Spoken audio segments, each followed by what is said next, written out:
سے ہمارے sense organs کی ایک لمیٹیشن ہے، لاجک کی بھی لمیٹیشن ہے. تو اس لمیٹیشن کے اندر جتنی چیزیں آتی ہیں، یعنی آپ اپنے لاجک اور عقل سے جتنی چیزوں کو جان سکتے ہیں جن میں ایگزسٹنس آف گاڈ بھی ہے، تو وہاں تو ہم لاجک کا استعمال کریں گے. لیکن جب ہم ایسی چیزوں کے متعلق ہم سے سوال کیا جائے جہاں ہم نہ اپنے سینس آرگنز کے ذریعے اسے جان سکتے ہیں نہ اپنے لاجک کے ذریعے جان سکتے ہیں، تو اب ہمیں تیسرا سورس آف نالج اختیار کرنا پڑے گا. اور وہ تیسرا سورس آف نالج گاڈ کی ریویلیشن ہے جو اپنے خاص بندوں کے اوپر وہ بھیجتا ہے. یہ اصل میں جاوید اختر صاحب ایک پرابلم میں مبتلا ہیں. اس پرابلم کا نام ہے سائنٹزم. سائنٹزم کہتے ہیں کہ آپ سائنس کو ہی واحد سورس آف نالج بتائیں. آپ بتائیے مورالٹی کو سائنس سے آپ ثابت کر سکتے ہیں؟ کبھی نہیں کر سکتے. سائنس کا مدار امپیریکل ایویڈنسز پر ہے.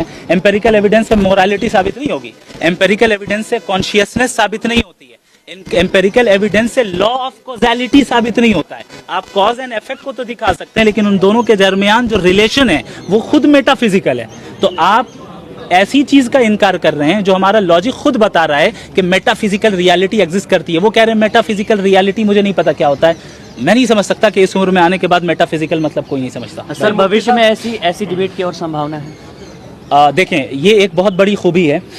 میں جاوید صاحب کو بھی اپریشیٹ کروں گا، ان کی ٹیم کو بھی، کہ ہمارے ملک کے کیسے حالات ہیں آپ جانتے ہیں. ان حالات میں پیار محبت کے ساتھ بیٹھ کر اکیڈمک انداز میں ڈسکشن کر لینا، میں سمجھتا ہوں یہ مائل سٹون ہے. یہ بہت بڑا کام ہوا ہے.